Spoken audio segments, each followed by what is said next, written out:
오늘 우리에게 주신 하나님의 말씀은 에스라 7장 1절에서 10절입니다. 에스라 7장 1절에서 10절 구약 약 718페이지 정도에 있습니다. 우리 다 찾으신 줄로 알고 제가 한 절, 여러분 한 절 함께 교독하시면서 하나님의 말씀 읽도록 하시겠습니다. 에스라서 7장 1절입니다. 2일 후에 바사왕 아닥사스다가 왕위에 있을 때에 에스라라 하는 자가 있으니라. 그는 스라야의 아들이요 아사랴의 손자요 힐기야의 증손이요 살룸의 현손이요 사독의 5대 손이요 아히두베의 6대 손이요 아마랴의 7대 손이요 아사랴의 8대 손이요 무라요의 9대 손이요 스라히야의 10대 손이요 우시엘의 11대 손이요 붓기의 12대 손이요 아비수아의 13대 손이요 비느하스의 14대 손이요 엘르아살의 15대 손이요 대제사장 아론의 16대 손이라. 이 에스라가 바벨론에서 올라왔으니 그는 이스라엘의 하나님 여호와께서 주신 모세의 율법에 익숙한 학자로서 그의 하나님 여호와의 도우심을 입음으로 왕에게 구하는 것은 다 받는 자이더니 아닥사스다 왕 제7년에 이스라엘 자손과 제사장들과 레위 사람들과 노래하는 자들과 문지기들과 느디님 사람들 중에 몇 사람이 예루살렘으로 올라올 때에 이 에스라가 올라왔으니 왕의 제7년 다섯째 달이라. 첫째 달 초하루에 바벨론에서 길을 떠났고 하나님의 선한 손에 도우심을 입어 다섯째 달 초하루에 예루살렘에 이르니라. 다 같이 읽겠습니다. 에스라가 여호와의 율법을 연구하여 준행하며 율례와 규례를 이스라엘에게 가르치기로 결심하였었더라. 아멘. 오늘 9월 둘째 주 소그룹 성경 공부인 말씀을 따르기로 결심하라라는 제목으로 함께 은혜 나누기를 원합니다. 우리 주만나 164페이지에 있습니다. 먼저 도입 질문입니다. 나는 하나님의 말씀에 청종하며 살고 있습니까? 이 질문에 우리 정능호 목사님 먼저 답해 주시면 감사하겠습니다. 네, 이 질문에 답변하기에 앞서서 우리가 도입을 위한 글을 잠시 살펴보았으면 좋겠습니다. 오늘 이 글은 응답하는 인간이라는 책을 쓰신 최용준 교수님의 글인데요. 이분은 지금 현재는 한동대학교에서 기독교 세계관을 강의하시는 교수님이시고요. 또 예전에 독일의 한인교회에서 목회하셨다고 알려져 있습니다. 그런데 오늘 이 글은 아마도 그때 에피소드를 담고 있는 글인 것 같습니다. 이 에피소드 우리가 한국에서도 자주 경험하는 일이지 않습니까? 운전을 하다가 내가 아는 길과 또 내비게이션이 안내하는 길이 다를 때 여러분은 어떤 길을 선택하십니까? 저는 대체로 아내 말과 내비게이션의 말은 잘 듣자라는 생각으로 살아가고 있습니다. 그럴 때 길을 돌아가지 않고 헤매지 않고 바르게 길을 갈 수 있다는 것을 많이 경험했거든요.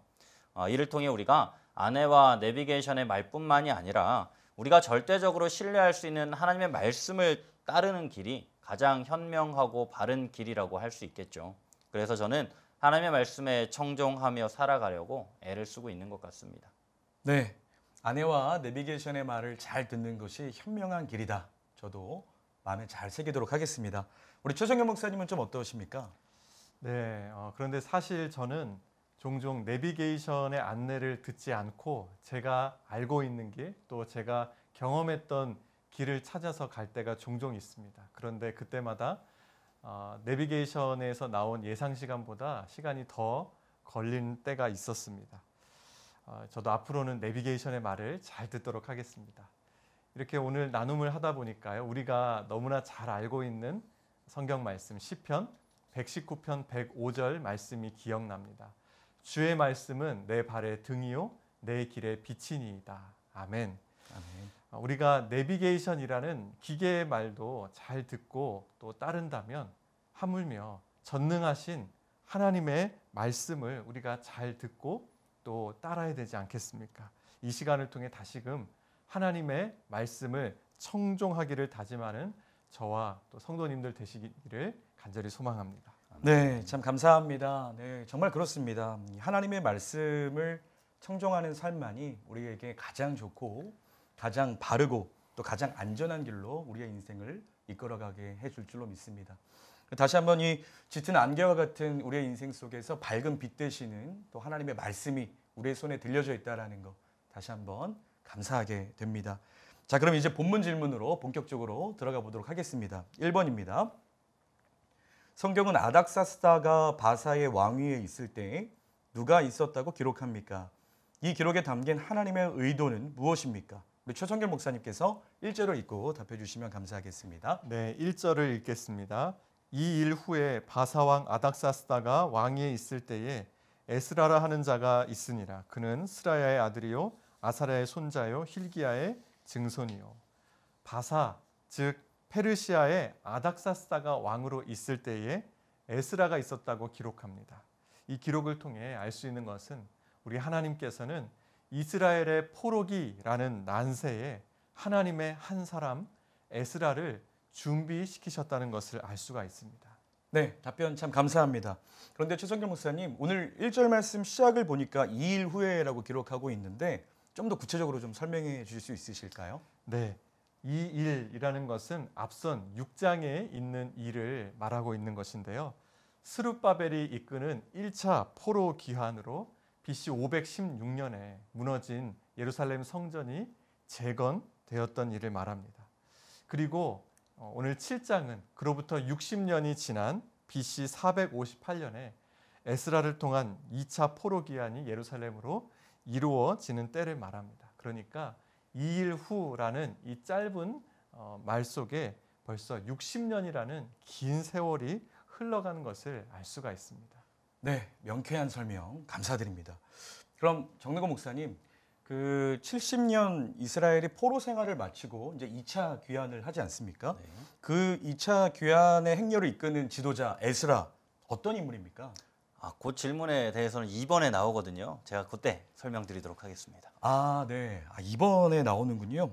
에스라라는 인물, 네, 이번에서 조금 더 구체적으로 살펴보도록 하겠습니다. 자, 그럼 2번 질문 제가 읽고 우리 정능건 목사님께 답변을 부탁드리겠습니다. 에스라는 무엇에 익숙한 사람이었습니까? 성도에게 가장 필요한 것은 무엇입니까? 목사님?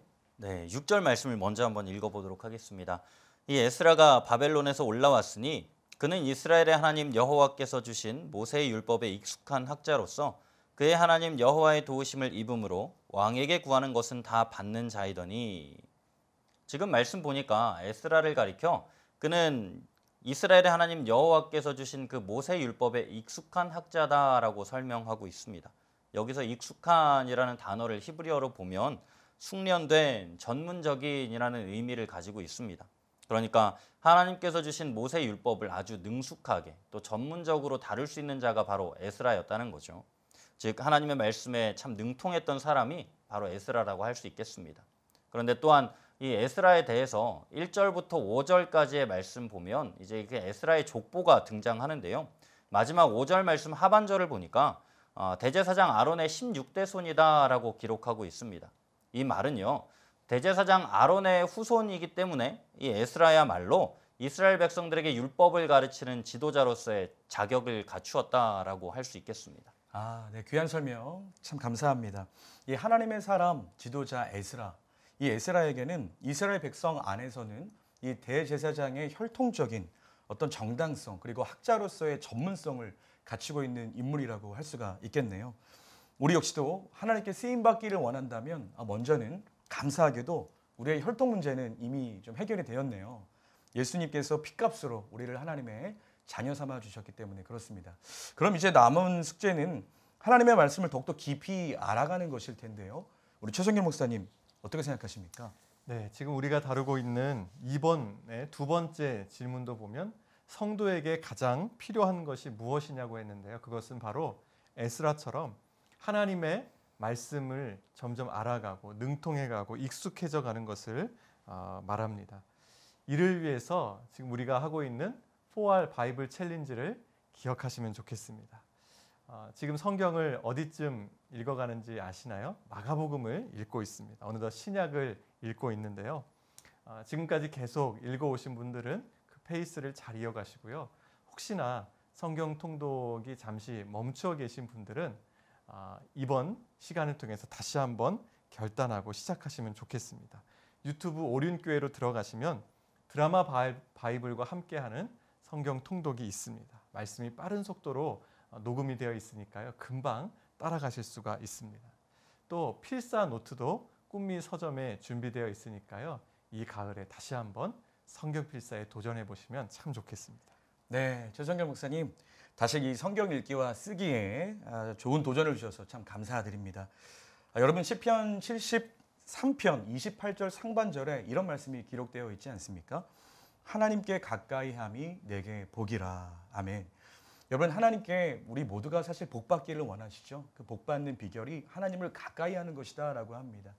하나님을 가까이 하는 것은 또 무엇입니까? 하나님의 정말 말씀이 기록되어 있는 하나님의 말씀이 기록되어 있는 성경을 가까이 하는 것인 줄로 믿습니다. 그래서 오늘 이 시간을 통해서 다시금 말씀 통독 그리고 말씀의 필사 그리고 암송 다시 한번 시작하시기는 여러분 모두가 되시기를 진심으로 축복드립니다. 그럼 이제 3번의 질문으로 넘어가 보도록 하겠습니다. 에스라는 누구의 도우심을 받았습니까? 성도는 삶 속에서 누구의 도움을 받아야 합니까? 우리 6절의 말씀 최성결 목사님께서 읽고 답해 주시면 감사하겠습니다. 네, 6절입니다. 이 에스라가 바벨론에서 올라왔으니 그는 이스라엘의 하나님 여호와께서 주신 모세의 율법에 익숙한 학자로서 그의 하나님 여호와의 도우심을 입음으로 왕에게 구하는 것은 다 받는 자이더니. 아멘. 아멘. 에스라는 여호와 하나님의 도우심을 입습니다. 이 도우심은 에스라가 예루살렘으로 귀환하기에 필요한 모든 것을 왕에게 제공받는 것입니다. 참 재밌지 않습니까? 이방 나라의 왕이 이 이스라엘 포로 귀환하는 이 일행에게 필요한 모든 것을 구하는 대로 다 제공해 준다는 것입니다. 여기서 우리가 생각해 볼 수 있는 은혜는 모든 왕을 다스리시는 전능하신 하나님의 놀라운 섭리입니다. 에스라 1장에서는 고레스 왕의 마음을 움직이셨고 또 오늘 7장에서는 아닥사스다 왕의 마음 역시 하나님께서 다스리시는 것을 그 하나님의 역사를 보게 됩니다. 그렇기에 우리 모두 모든 만물을 다스리시고 주관하시는 전능하신 하나님만 의지하고 그 하나님께 도움을 구해야 할 줄로 믿습니다. 네, 아멘. 진심으로 정말 아멘입니다. 여러분 누구의 도움이 아니라 오직 하나님께로만 도움을 구하는 한 사람 바로 저와 여러분 모두가 되시기를 간절히 소망합니다. 네, 또 제가 한번 또 얘기해 보겠습니다. 제가 좋아하는 목사님 중에 미국의 찰스 스탠리라는 목사님이 계세요. 그분이 이런 말씀하셨습니다. 하나님을 신뢰한다는 것은 우리가 볼 수 있는 것을 넘어 하나님께서 보시는 것을 바라본다는 뜻이다.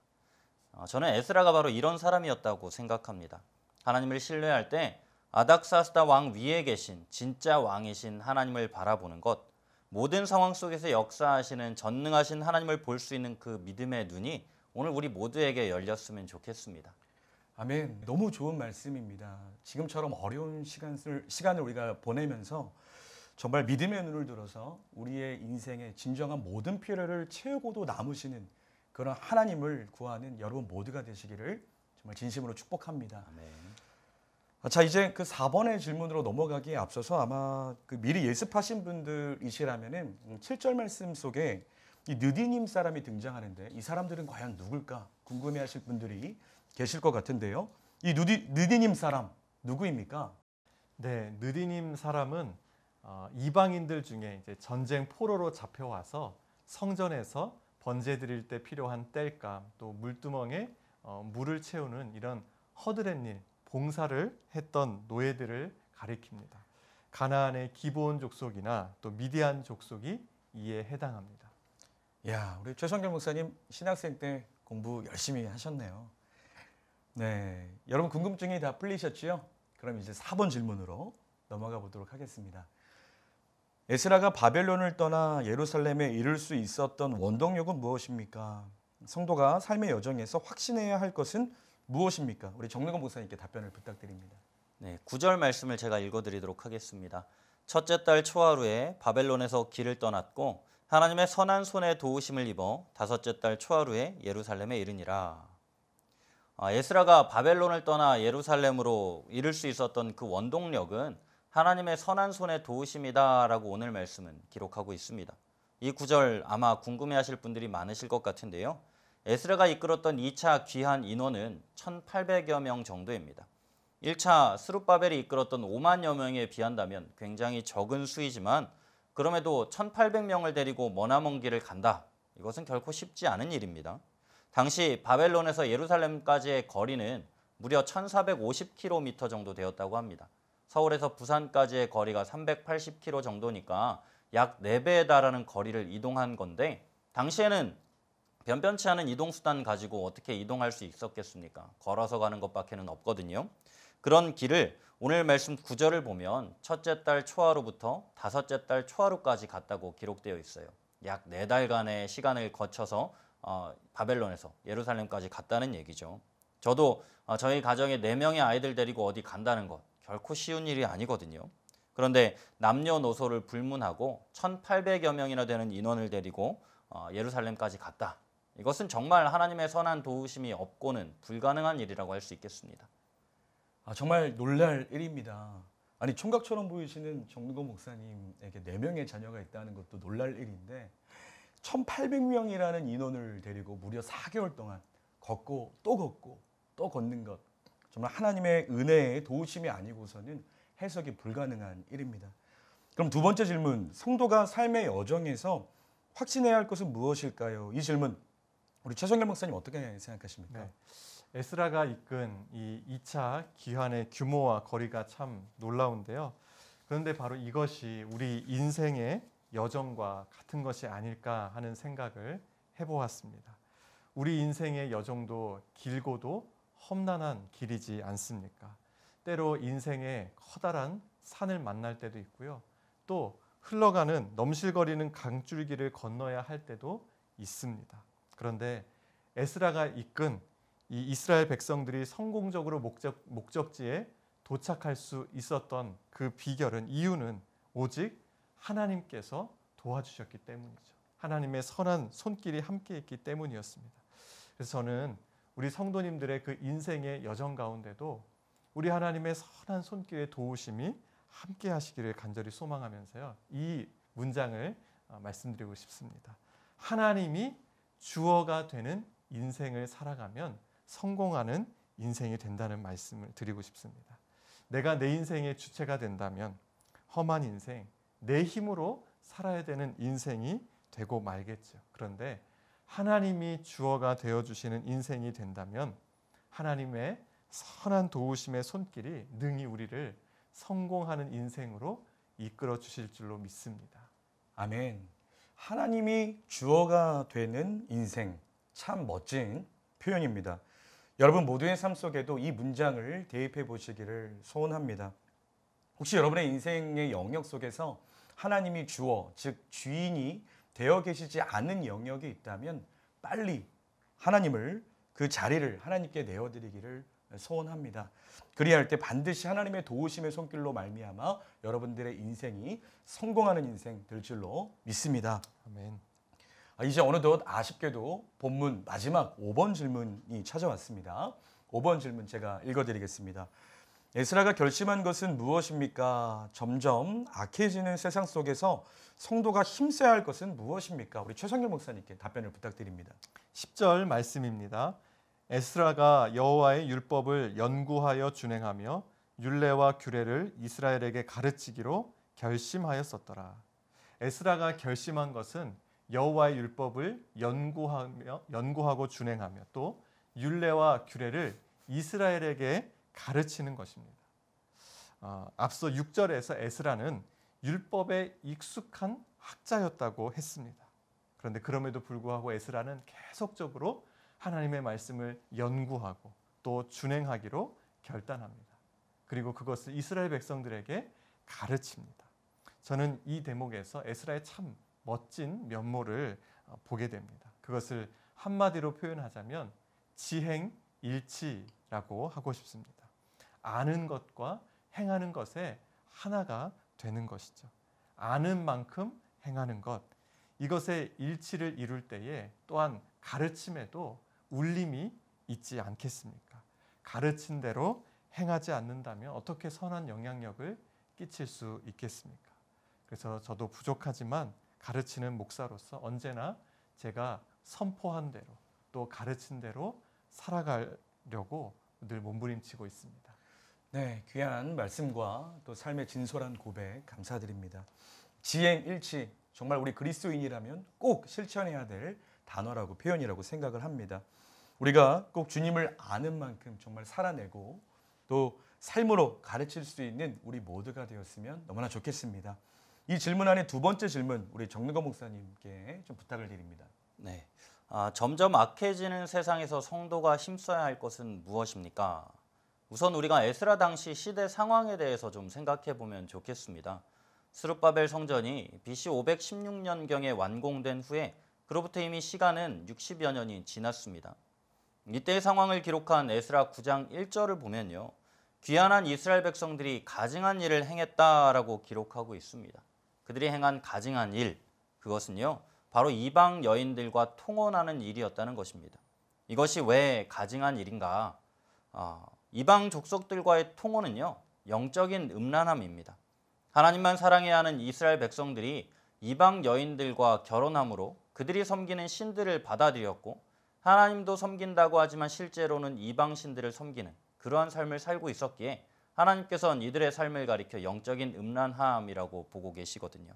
이것을 경계하기 위해서 오늘 우리에게도 무엇보다 중요하고 시급한 것이 바로 하나님의 말씀을 읽고 묵상하고 그 말씀 붙들고 하루하루를 살아가는 삶일 것입니다.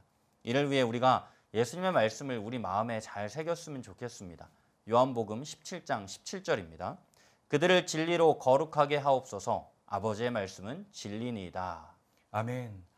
요한복음 17장 17절 요 1717 기억하기가 좀 쉽지 않겠습니까? 우리가 악한 세상에서 우리를 거룩하게 해주는 것은 오직 진리인 하나님의 말씀이다. 요 1717 여러분 꼭 기억하시기를 바랍니다. 여러분 악한 세상이 참 악하고 우는 사자처럼 우리를 집어삼키려고 달려듭니다. 이런 세상 속에서 우리가 이것을 물리칠 수 있는 유일한 방법은 하나님의 말씀을 붙드는 것입니다. 그리고 그 말씀을 붙들고 무릎을 꿇어 기도하기 시작할 때 우리는 능히 이 악한 세상에서 이기는 삶을 살아가게 될 줄로 믿습니다. 아멘. 저와 여러분 모두가 말씀의 사람, 기도의 사람, 그렇게 나를 본받는 자가 되라라고 말한 사도 바울처럼 우리 모두도 정말 예수님을 닮은 그런 한 사람 한 사람 우리 모두가 되시기를 주님의 이름으로 간절히 축원드립니다. 아멘. 자, 이제 그럼 벌써 적용 질문 시작해 보도록 하겠습니다. 우리 1번 우리 최성결 목사님께서 읽고 답해 주시면 감사하겠습니다.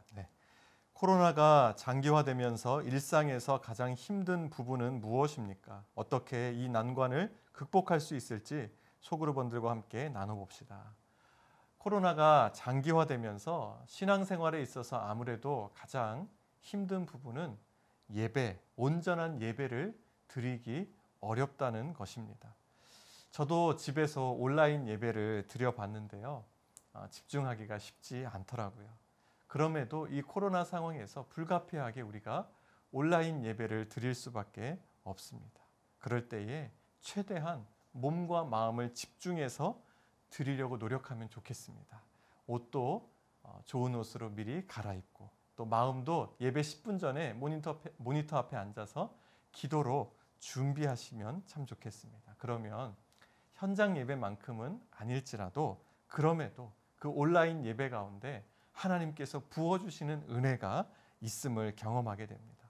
혹시 우리 성도님들 가운데 온라인 예배를 드릴 수밖에 없는 분들, 또 긴 온라인 예배를 통해서 마음이 좀 흐트러진 분들이 계시다면 다시 한번 몸과 마음가짐을 새롭게 하실 수 있기를 소망합니다. 네, 귀한 말씀 감사드립니다. 우리가 다시 한번 이 몸과 마음가짐을 새롭게 하는 것 꼭 기억하셨으면 좋겠고요. 그리할 때 하나님께서 꼭 여러분 모든 분들의 가정 위에 큰 은혜를 내려주실 거라고 믿습니다. 우리 혹시 정능거 목사님께서는 어떤 부분이 좀 가장 어렵다고 생각하십니까? 물론 이런 상황 가운데 예배 드리는 것도 참 쉽지 않은데요. 저는 또한 성도 간의 온전한 교제가 이루어진다는 게 참 쉽지 않겠구나라는 생각을 하게 됩니다. 교제라고 하는 것, 직접 만나서 서로 눈을 보며 이렇게 마주보며 얘기해야 되는데 온라인에서는 사실 그것이 어렵거든요. 그럼에도 우리가 노력할 수 있는 최선이 있다면 카톡이 되었든지 또 전화 통화이든지 손편지든지 어떻게 해서든지 우리가 관계의 끈을 놓지 않으려고 무엇인가를 하는 것일 것입니다. 예를 들어서 우리가 외국에 멀리 간 가족이 있다면 직접 만날 수는 없지만 수시로 어떤 방법을 쓰더라도 계속 연락하려고 하거든요. 이렇게 나눔을 하면서 좀 떠오르는 게 있는데 우리 여기 계신 우리 성도님들께서 지금 예배를 드리고 계신 분들께서 순원 서로에게 좀 작은 선물이라도 하나씩 보내는 캠페인을 하면 어떨까 싶습니다. 작은 선물에 사랑의 마음 가득 담아서 카카오톡을 통해서 조그만 기프티콘 선물이라도 보내보신다면 우리 관계가 조금 더 풍성해질 수 있을 것 같습니다. 네, 참 좋은 제안이십니다. 이 순원들 서로 기프티콘 작은 선물 하나에 선물 하나씩을 좀 교환하는 그런 캠페인 너무 좋은 제안이라고 생각합니다. 이 영상 순 예배 이후에 순원들끼리 그렇게 한번 실천해 보십시오. 그렇게 실천하시는 분들 위해 하나님의 큰 은혜가 임할 줄로 믿습니다. 이제 마지막 적용 질문 2번을 우리 정능건 목사님께 부탁드리도록 하겠습니다. 네, 2번입니다. 하나님의 말씀을 청종하기 위해 삶의 각 영역에서 실천해야 할 것은 무엇인지 적고 실천해 봅시다. 저는 우리 오륜교회가 가진 참 좋은 점들이 많은데 그 중에서도 신앙 성장의 다양한 콘텐츠를 제공한다는 것이 참 좋은 것 같습니다. 대표적으로 큐티를 보다가 그러겠죠. 매일매일 주시는 큐티 말씀, 또 목사님들이 그 말씀 가지고 짧은 설교의 말씀을 주시는 그 말씀들을 통해서 분명한 도전이 있을 것이라 생각합니다. 마음에 주시는 감동들을 우리가 하나씩 실천할 수만 있다면 우리 오륜교회 안에 예수님 닮은 분들이 더 많아지리라 분명히 생각합니다. 네, 이 큐티를 보다를 통해서 참 좋은 강사 목사님들 많이 등장하시더라고요. 물론 저희 교회 목사님들이 제일 좋으시지요. 어찌됐든 이 강사 목사님들을 통해서 들려주시는 하나님의 말씀을 귀담아 들으실 때 하나님께서는 반드시 여러분들에게 순종하길 원하는 말씀을 주실 것입니다. 그 순종의 요청에 순종하실 때 하나님께서 큰 복을 여러분 모두에게 주실 거라고 믿습니다. 이 마지막으로 혹시 최상현 목사님 혹시 하고 싶은 말씀 있으신지요? 네, 저도 큐티를 보다를 참 좋아하는데요. 이렇게 아침에 큐티를 보다를 통해서 영적인 아침 식사를 하셨다면 이제 그 이후에 개인적인 성경 통독과 연구를 이어가셔서 더 풍성하고 강건한 삶을 살아가시면 좋겠습니다. 그 누구도 아침 식사만 하고 살 수는 없잖아요. 그래서 우리도 늘 개인적인 성경 통독과 또 그렇게 읽다가 궁금한 부분이 있으면 연구하는 시간을 만들어 가시기를 바랍니다. 성경을 읽으시다가 성도님들 궁금한 내용이 나오시면 어떻게 하시겠어요? 우리 교구 목사님들 계시지 않습니까? 교구 목사님에게 꼭 물어보시길 바랍니다. 우리 목사님들 참 좋은 분들이시잖아요. 많이 질문하셔서 그 말씀에 알아가는 기쁨 또 은혜를 누리시면 참 좋겠습니다. 네, 우리 최성현 목사님 참 좋은 제안 감사드립니다. 이제 우리 교구 성도님들께 연락이 참 많이 오겠네요. 제가 마음의 준비 단단히 하도록 하겠습니다. 연락 주십시오.